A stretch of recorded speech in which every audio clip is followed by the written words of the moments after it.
Čaute všetci, akurát sme na prezentácii nového Suzuki Swift a hneď na úvod vám musím povedať, že toto auto je najlepšie naživo vidieť a zároveň si na ňom trošku zajazdiť, pretože až vtedy zmeníte názor. Všetci si pamätáme tie úvodné prvé fotky nového Swiftu, no a samozrejme väčšina z nás sa pozerala na tie fotky mierne rozpačito. Bolo to najmä kvôli tomu, že to auto stratilo trošku zo svojho sexapílu, ale nie je to pravda. To auto musíte vidieť naživo a až potom si musíte utvoriť názor. V skrátke by som povedal, že to auto nestratilo nič z toho, čo doteraz malo. To znamená, že Suzuki Swift aj naďalej ostal tým pravým Swiftom. To znamená, že ponúka vynikajúce malé mestské auto, ktoré s istým preháňaním môžete použiť aj ako rodinné, no ale poďme si to pekne rozmeniť na drobné. Skúsme začať najskôr dizajnom tejto štvrtej generácie, hoci ak ste skutočný odborník na Suzuki Swift, tak viete, že aktuálne sa pozeráte až na 7. generáciu tohto modelu. Na druhej strane Japonci veľmi radi datujú prvú generáciu na rok 2004, kedy sa predstavila tá prvá veľmi milá generácia Suzuki Swift, ktorá v podstate znamenala, vliezla všetkým pod kožu a spopularizovala tento model v Európe v takej miere, že samotný výrobca sa rozhodol predchádzajúcej generácie nebrať do úvahy. Takže poďme na dizajnový opis tejto 7. generácie. Dizajn sa menil, tvorcovia sami hovorili o tom, že chceli zachovať sexapíl a jednoducho charakteristiku tohto modelu. Myslím si, že sa im to podarilo. Toto auto je naživo, opakujem naživo, oveľa krajšie ako na fotografiách. Práve preto odporúčam, aby ste išli do showroomu, pozreli sa na neho a následne si utvorili svoj vlastný názor. Jediná vec, ktorá možno vám dizajnovo bude mierne prekážať, sú kolesa. Sú to 16-palcové kolesa, ale v momente podľa môjho názoru, ak ich vymeníte za 17-palcové kolesa, tak sa znovu Swift vráti esteticky tam, kde boli všetky predchádzajúce generácie, čiže do teritória nádherných malých mestských vozidiel. To, čo sa menilo, je samozrejme najmä predná časť, tam sú najvýraznejšie zmeny. Je mierne ostrejšia, nechýba výrazná maska chladiča a samozrejme aj nové predné svetlomety. Bočná línia je viac menej zachovaná. V momente, ak uvidíte predchádzajúcu, teda aktuálnu generáciu Suzuki Swift a porovnáte ju s touto prichádzajúcou novou generáciou, tak zistíte, že tá bočná línia je takmer identická, respektíve z väčšej časti zachovaná. Takisto výrobca zachoval aj možnosť voľby dvojfarebnej karosérie, to znamená, že tá individualita ostala zachovaná. Skutočne, ak si pozriete katalóg Suzuki Swift, tak zistíte, že tých kombinácií je mimoriadne veľa, takže dokážete si zvoliť ideálnu farbu, napríklad bielu, alebo tam za mnou stojacú citrónovú, limetkovú. Zadná časť je evolúciou predchádzajúcej generácie. Musím povedať, že ak budete jazdiť za týmto autom, tak zistíte, že v podstate ako keby širšie, mohutnejšie, lepšie sedí na ceste. To znamená, že podľa môjho názoru zozadu vyzerá ten Swift veľmi dobre a práve tam si uvedomíte, že je mierne rozkročený a jednoducho má akýsi postoj na tých cestách. Takže zhrniem to, dizajnovo je to stále Suzuki Swift, to znamená, že autičko určené najmä do mesta, pre tých ľudí, ktorí ho najviac využívajú v dennodennej prevávke v meste. Poďme sa pozrieť pod kapotu. Stále tam nájdete 1,2 litrový motor, ale v tomto prípade už to nie je štvorvalec, je to trojvalec a napriek tomu, že plní najnovšie emisné normy, tak čo sa týka výkonu, prišiel len o 10 kW. To znamená, že v technických údajoch nájdete číslicu 60,9 kW, čo je v prepočte 83 koní. Maximálny krútiaci moment sa pohybuje na úrovni 118 Nm, to znamená, že ten atmosférický motor pri športovej jazde predsa len budete musieť trošku povytáčať. Na druhej strane, v prípade, že budete jazdiť úplne pokojne podľa predpisov, tak sa môžete tešiť na mimoriadne príjemnú spotrebu. Nám sa pri tej pokojnej jazde podľa predpisov podarilo dosiahnuť hodnotu 5,4 litra na 100 km, čo je, si myslím, že vzhľadom na kategóriu auta vynikajúca hodnota. Prirodzene konštruktéri nemohli vynechať mikrohybridnú technológiu, to znamená, že motor je vybavený tzv. Integrovaným štarter generátorom. V prípade, že stojíte na križovatke, tak sa motor automaticky vypína, ale musím s potešením povedať, že v momente, ak zaradíte jednotku, tak motor sa nakopne tak rýchlo, že to vlastne nebudete cítiť. Funguje to veľmi dobre.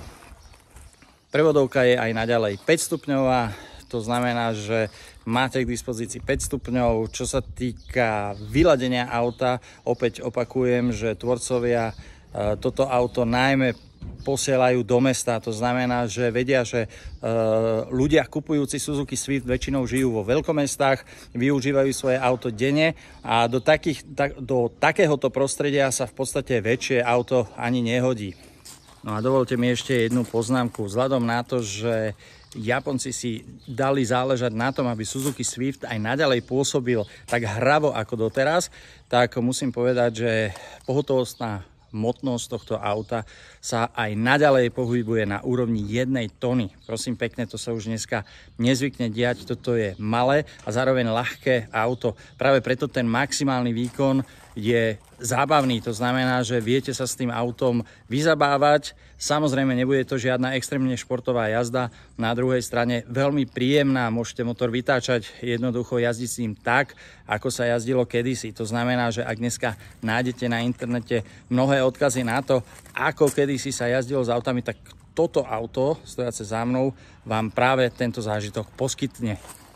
Poďme si niečo povedať o interiéri. Suzuki Swift nie je len koncepciou, ale aj spracovaním interiérov skutočne klasické auto. To znamená, že nájdete tu na všetko dôležité gombíky. Klimatizáciu ovládate absolútne štandardne, to znamená, že máte tu gombík na intenzitu ventilácie, gombíkom si zvolíte prúdenie vzduchu a takisto tlačidlom si ovládate želanú teplotu.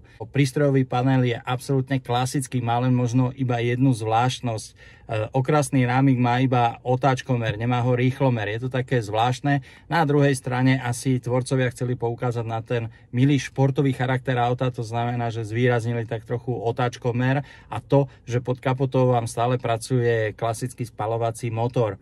Samozrejme pribudol aj infotainment.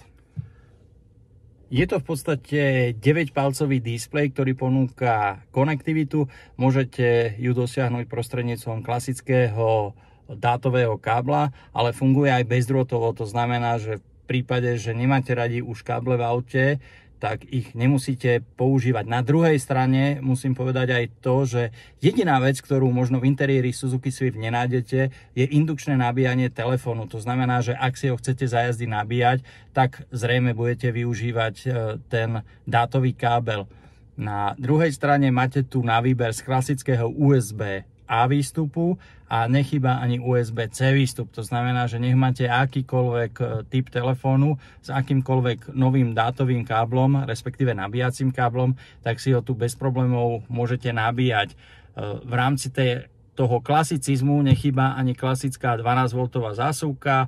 V prípade, že ste fajčiar a radi si za volantom zapálite, tak tu môžete si dokúpiť zapaľovač a jednoducho používať ten. 9-palcový displej je veľmi dobre spracovaný, ponúka vysoké rozlíšenie a samozrejme závisí iba od vás, ktorý režim zobrazenia si zvolíte. Všetko je robené intuitívne, takže všetko, čo tu ovládate, dokážete ovládať skutočne jedným dotykom a veľmi rýchlo. Nechýba v spodnej časti tzv. Rýchle menu, to znamená, ak si chcete prepnúť navigáciu, respektíve zdroj audiosystému, viete tak urobiť skutočne ani nie za 1 sekundu. To znamená, je to urobené s citom a jednoducho rešpektuje to ovládanie počas jazdy. Čo sa týka priestorových pomerov, tak nový Suzuki Swift ponúka podľa môjho názoru o trošičku viacej miesta v interiéri a cítite to najmä na zadných sedadlách. Tam sa priestor dosť výrazne zväčšil. No a keď otvoríte kufor, tak tiež zistíte, že ten už je skutočne dospelácky, ponúka veľmi využiteľný objem. Prečo to hovorím? Jednoducho v prípade, že si pozriete technické údaje, tak nájdete tam číslicu 265 litrov. Pre mňa osobne opticky tento batožinový priestor pôsobí oveľa väčším dojmom. A hovorím to práve preto, že niekedy, ak testujeme niektoré modely a pozerám sa na technické údaje objemu batožinového priestoru, tak neverím vlastným očiam, lebo práve pred pár týždňami som testoval auto, ktoré malo údajne 460 litrový kufor a ja musím povedať na rovinu, že mne ten kufor pripadal zhruba 280-300 litrový. Tu je ten opačný prípad, to znamená, že Suzuki samo udáva podľa môjho názoru skromnejší údaj, to je 265 litrov, na druhej strane ho tak odhadujem na 320. Ale hovorím, samozrejme nechcem sa hádať s technikmi a tými, ktorí tieto údaje poskytujú. Chcel som iba poukázať na to, že ten batožinový priestor je veľký a využiteľný. Poďme na asistenčné systémy. Už máte tu namontované takmer absolútne všetky, to znamená upozornenie na prekročenie rýchlosti. Keďže sa nachádzame vo Francúzsku, tak verte tomu, že toto upozornenie je prakticky non-stop v prevádzke a upozorňuje vás, že ste zrovna prekročili 30-ku v akomkoľvek meste, prípadne 50-ku v medzimestskej premávke alebo zrovna 70-ku. Ani si nepamätám, kedy som jazdil tak, že maximálna povolená rýchlosť bola v podstate 70 km za hodinu.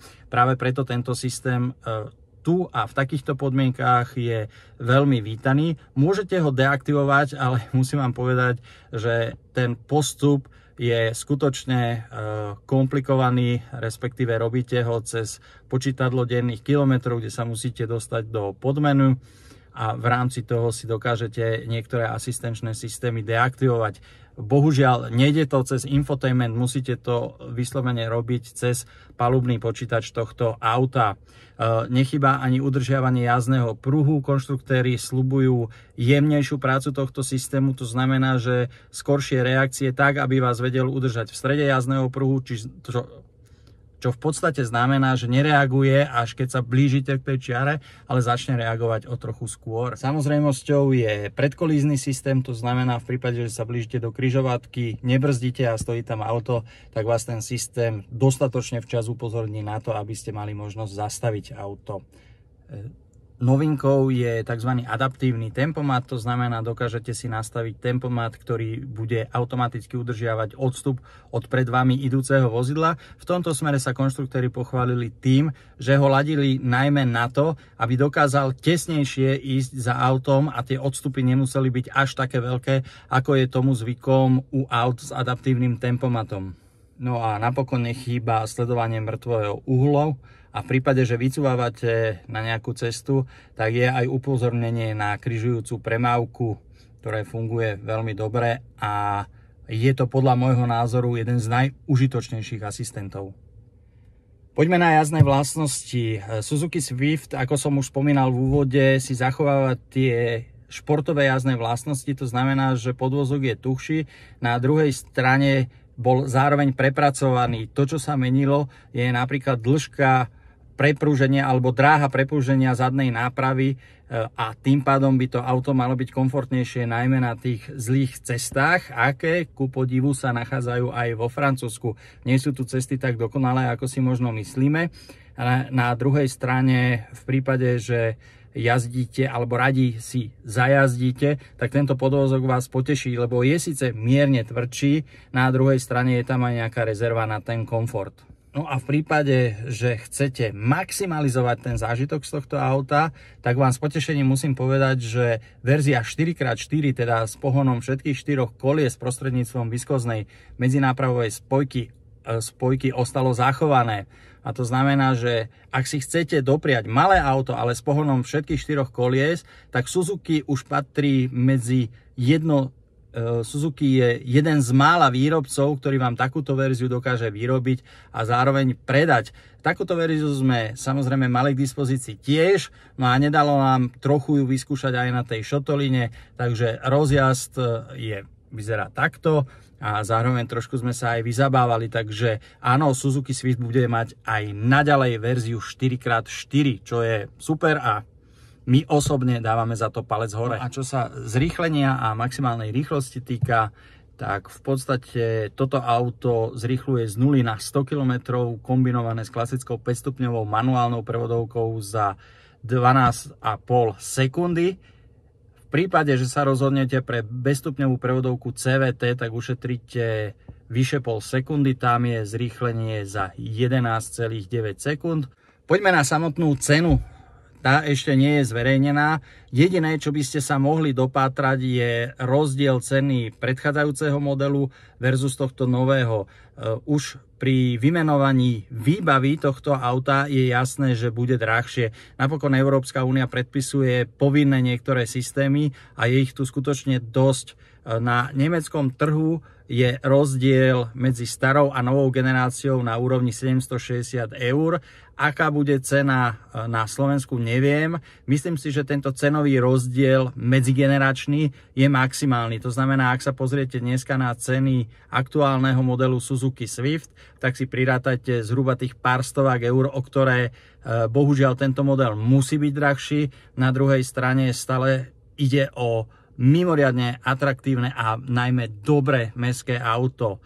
A verím tomu, že svojich fanúšikov si nájde aj táto generácia a budeme sa s ňou na slovenských cestách stretávať dosť často, tak ako tomu bolo doteraz. Zatiaľ čaute.